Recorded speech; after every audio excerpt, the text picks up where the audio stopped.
Labdien visiem! Šodien 23. oktobrī. Un pirms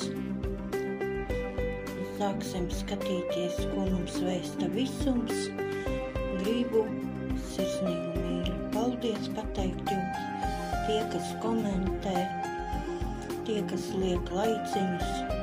Tiešām sirsnīgs mīļš paldies jums par atgriezenisko saiti.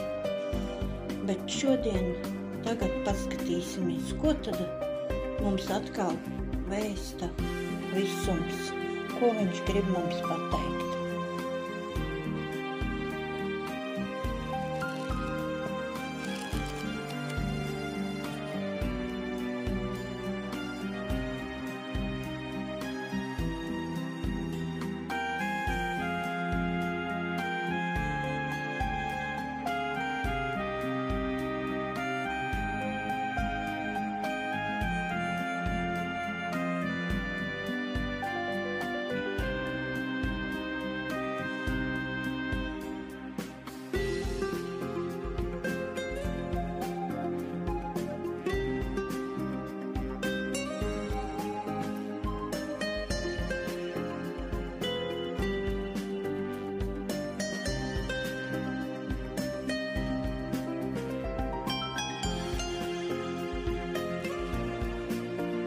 Lai jums skaista un veiksmīga šī diena!